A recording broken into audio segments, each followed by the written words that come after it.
శ్రోతలందరికీ నమస్కారం. ఈరోజు శిస్తు అనే కథతో ముందుకొచ్చాను. మరి కథలోకి వచ్చేద్దామా?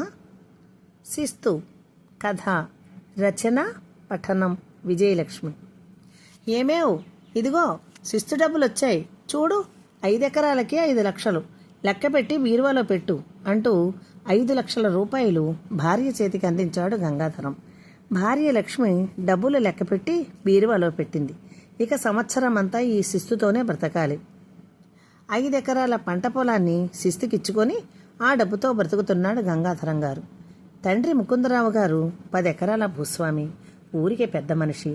తెల్లని పంచేలాచి, బుర్ర మీసాలు, గంభీరమైన ముఖంతో దర్పం కొట్టొచ్చినట్లు కనిపించేది. ఆయనకు 2 కొడుకులు. పెద్దవాడు రంగారావు, రెండోవాడు గంగాధరం. రంగారావు అప్పట్లోనే పెద్ద చదువులు చదివి మంచి ఉద్యోగం చేసుకుంటున్నాడు. గంగాధరం 10వ తరగతితో చదువు ఆపేసి పురోహితం చేయిస్తూ తండ్రి దగ్గరే చేదోడు వాదోడుగా ఉంటున్నాడు. రంగారావు స్వార్థపరుడు. ఎంతసేపు తండ్రి దగ్గర ఉన్నది లెక్కలు విగ్గడం, ఆయన దగ్గర నుంచి డబ్బులు ఎలా గుంజడం అనేది ఆయన నైజం. ఉద్యోగం వచ్చాక ఏడాదికి ఒక్కసారైనా తల్లిదండ్రులను చూడడానికి వచ్చేవాడు కాదు. కానీ ఇక్కడ పొలాల లెక్కలు, శిస్తుల వివరాలు అడిగేవాడు. శిస్తు అందే ముందు అతనికి ఏదో అవసరమని చెప్పి తండ్రికి డబ్బు పంపమనేవాడు. తండ్రి కొడుకు ఏం కష్టపడుతున్నాడోనని భయంతో శిస్తులోంచి కొంత కొడుక్కి డబ్బు పంపేసేవాడు. ఉన్న డబ్బుతో ఏడాది పాటు కాలం గడపాలి. దర్జాగా బ్రతికిన పెద్ద ఆయన ఆటుపోట్లు వచ్చినా సంసారాన్ని వీధిన పడకుండా నడుపుకొస్తున్నారు. ఆయన భార్య పార్వతమ్మ. భర్త తెచ్చిన డబ్బు పొదుపుగా ఖర్చు పెడుతూ గుంభనంగా ఉంటుంది. చిన్న కొడుకు పురోహితం చేస్తూ తమను చూసుకుంటూ ఉండిపోవడం కొంత సంతోషంగా ఉన్నా, పెద్ద కొడుకు రంగారావులా గంగాధరం కూడా ఉద్యోగం చూసుకుంటే బాగుండునేమోనని అనుకుంటూ ఉంటుంది. కానీ ఆమెకు పక్షవాతం వచ్చినప్పుడు తన చిన్న కొడుకు గంగాధరం తనకు చేసిన సేవ తలుచుకుంటే తను ఎంత అదృష్టవంతురాలో అనుకునేది. రంగారావు తనకి ఆస్తి పంపకం చేయమని తండ్రిపై ఒత్తిడి తెచ్చాడు. అదేంట్రా, మేము బ్రతుకుండగానే ఆస్తి పంచేయమంటామేంట్రా? మా బతుకులు తెల్లారద్దు అంటే మీకు అవసరమైతే నేను డబ్బిస్తానని పేచీ పెట్టాడు. ఇక వీధిలో పడడం ఇష్టం లేక ఒక 4 ఎకరాల పొలం అతని పేర వ్రాస్తానంటే నాకు జ్యేష్ఠభాగం రావాలని పేచీ పెట్టాడు. అప్పుడు గంగాధరం తండ్రి, ఇప్పుడు జ్యేష్ఠభాగాలు ఎక్కడున్నాయి? 2 సమంగా పంచుకొని మమ్మల్ని 2 సమంగా చూసుకోవాలి అని చెప్పి 5 ఎకరాల పొలం పెద్ద కొడుకు పేర వ్రాశాడు. మిగతా 5 ఎకరాలు నాన్నగారు నా పేర వ్రాయొద్దు, అది మీ అనంతరమందు నాకు చెందుతుంది అన్నాడు వినమ్రంగా. నేను ఊరిలో పురోహితం చేసుకుంటున్నాను కదా, మనకి అలా సరిపోతుంది అన్నాడు గంగాధరం. మిమ్మల్ని 2 కడుపున మోసి కన్నాను, కానీ పెద్దవాడు తన స్వార్థం తను చూసుకుంటున్నాడు. చిన్నవాడని నీ మీద వాడికి జాలి లేదు అంది తల్లి. వాడికి పెళ్లి చేశాం, నీకు పెళ్లి చెయ్యాలి. నీకు వయసు వచ్చేసింది. మన వాళ్ళందరికీ సంబంధం చూడమని చెప్తున్నాను, కానీ పురోహితమా అంటున్నారు అన్నాడు తండ్రి. అందుకే అన్నయ్యలా నిన్ను చదువుకుని ఉద్యోగం చూసుకుని బాగుండుననుకుంటే నువ్వేమో ఈ పురోహితంలోకి దిగావు అంది తల్లి నిట్టూరుస్తూ. అమ్మా, మన కులవృత్తి మనం చెయ్యకపోతే ఎలాగమ్మా? అన్నయ్యలా నేను నా స్వార్థం చూసుకుంటే మీ పరిస్థితి ఏంటమ్మా అన్నాడు గంగాధరం. మా స్వార్థం కోసం నిన్నిలా వదిలేయడం కూడా అధర్మమే కదా. ఎంతమంది వృద్ధులు ఒంటరిగా లేరు, అందులో మేము ఒకళ్ళం అనుకుంటాం, కానీ నీ భవిష్యత్తు కూడా చూసుకోవాలి కదరా అన్నాడు తండ్రి. నాన్నగారు, మనిషి ఏదో ఒక పని చేసుకుని ధర్మంగా బ్రతకాలి. నేను పురోహితం చేస్తున్నాను కదా, మనకి లోటేముంది? నాకు ఆస్తులు అంతస్తుల మీద అంత ఆశ లేదు. పెళ్ళయి పిల్లలు పుట్టినా నేను పోషించుకోగలను. నా వృత్తి ఇష్టపడిన వారే పిల్లనిస్తారు, లేదంటే ఇలాగే మిమ్మల్ని చూసుకుంటూ ఉండిపోతాను అన్నాడు స్థిరంగా గంగాధరం. ముకుందరావు గారు అబ్బాయిని పురోహితంలో పెట్టారు. ఇప్పటి అమ్మాయిలు పురోహితం చేసే అబ్బాయిల్ని పెళ్లి చేసుకోవడానికి ఒప్పుకోవడం లేదు. ఏ హైదరాబాదో పంపించేయండి, ఏదో ఒక చిన్న ఉద్యోగం చూసుకోమని అని చాలామంది గంగాధరం తండ్రి ముకుందరావుకి సలహా ఇచ్చారు. అంటే హైదరాబాద్ వెళ్ళి అక్కడ డబ్బు చాలకపోతే అడుక్కు తిన్నా పర్వాలేదు, కానీ పురోహితం చేయించి లోటు లేకుండా పెంచుకోగలిగే వ్యక్తి అంటే ఆడపిల్లలు నో చెప్పిస్తున్నారు. నా కొడుకు బాగానే సంపాదిస్తున్నాడు, వాడి సంపాదన ఎవరికి తినే యోగం ఉంటే వాళ్ళు వస్తారు. మా గంగాధరం లాంటి అబ్బాయి దొరకాలంటే బంగారు పువ్వులు పూజ చేసి పుట్టాలి అన్నాడు ముకుందరావు. ఉండండి చెప్తాను, నాకు తెలిసిన వాళ్ళ అమ్మాయి ఉంది అన్నాడు ప్రక్కంటి సోమేశ్వరరావు. సరే చూడండి, మా గంగాధరం గురించి నేను చెప్పక్కర్లేదు కదా, వాడికి 2 అక్షంతలు వేసేస్తే బాగుండునని తొందరపడుతున్నాం అన్నాడు ముకుందరావు. అలా మాట్లాడి ఇంటికి వెళ్ళిన ముకుందరావుకి స్ట్రోక్ వచ్చింది. వెంటనే గంగాధరం తండ్రిని హాస్పిటల్లో చేర్పించాడు. ఒరేయ్, అన్నయ్యకు ఫోన్ చేయరా అంది తల్లి పార్వతమ్మ కంగారుగా. సరేనంటూ రంగారావుకి ఫోన్ చేసి, అన్నయ్య, నాన్నకు స్ట్రోక్ వచ్చిందిరా, అర్జెంటుగా రా అన్నాడు గంగాధరం. ఏంట్రా అర్జెంటుగా వచ్చేయడానికి? నేను ఇక్కడ ఏమన్నా గోళికాయలు ఆడుకుంటున్నాను అనుకుంటున్నావా? మొదటి నుంచి నువ్వు అక్కడ ఉన్నావు, నువ్వే చూసుకోవాలి కానీ అర్జెంటుగా వచ్చేయంటే ప్రక్కూర్లో కానీ ఉన్నానా అంటూ సీరియస్గా మాట్లాడాడు. ఈ మాటలు అమ్మకి చెప్తే బాధపడుతుందని తల్లికి చెప్పలేదు. వీలు చూసుకొని వస్తానన్నాడమ్మా అన్నాడు గంగాధరం తల్లితో. తల్లి కొడుకు ఎంతో టెన్షన్ పడుతున్నారు. స్ట్రోక్ చాలా సివియర్గా వచ్చింది.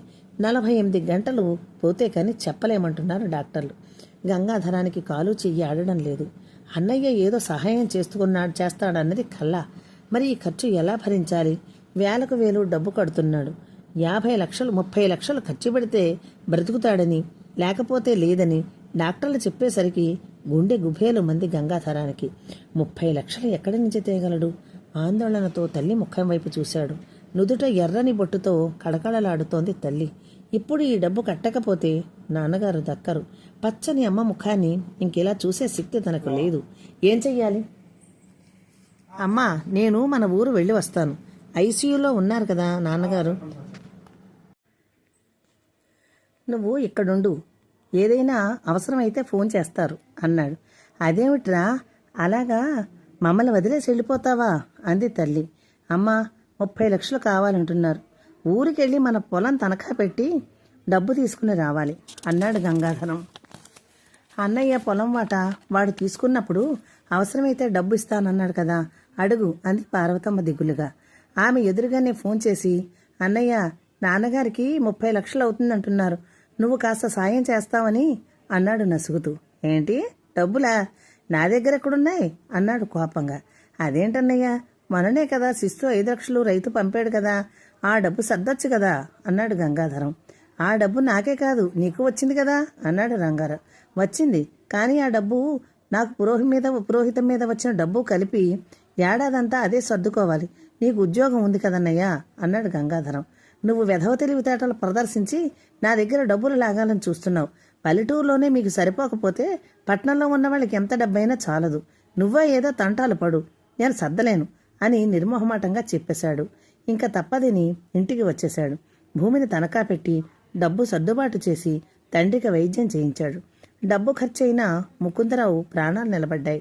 నెల రోజులు హాస్పిటల్లో ఉండి ఇంటికి తీసుకువచ్చాడు. 30 లక్షల ఖర్చయినా తండ్రి ప్రాణాలు నిలబడినందుకు చాలా సంతోషపడ్డాడు గంగాధరం. ఇంత జరిగినా రంగారావు రాలేదు. ఇక శిస్తు కూడా రాదు. గంగాధరం పురోహితం మీద ముగ్గురు బ్రతుకుతున్నారు.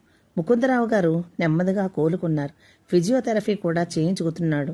నెమ్మదిగా నడవడం, అతని పనులు ఆయన చేసుకోవడం వచ్చాయి. భూమి తనఖా పెట్టి తనకు వైద్యం చేయించాడని తెలిసి ముకుందరావు గారు చాలా బాధపడ్డారు. ఇక శిస్తు కూడా రాదు. తను ఇచ్చిన 5 ఎకరాలు పెద్దవాడు దర్జాగా అనిపిస్తున్నాడు. అయ్యో, గంగాధరానికి అన్యాయం జరిగింది. ఆయన బాధపడని రోజు లేదు. నాన్నగారు, నెమ్మదిగా భూమి విడిపిస్తాను, కాకపోతే కాస్త టైం పడుతుంది. నేను ఎంత కష్టపడైనా మీరిచ్చిన భూమిని విడిపించుతానని తండ్రికి మాటిచ్చాడు గంగాధరం. అక్కడి నుంచి అతను రెక్కల ముక్కలు చేసుకుని ఎక్కడ ఏ శుభకార్యాలైనా దూరమైనా వెళుతున్నాడు.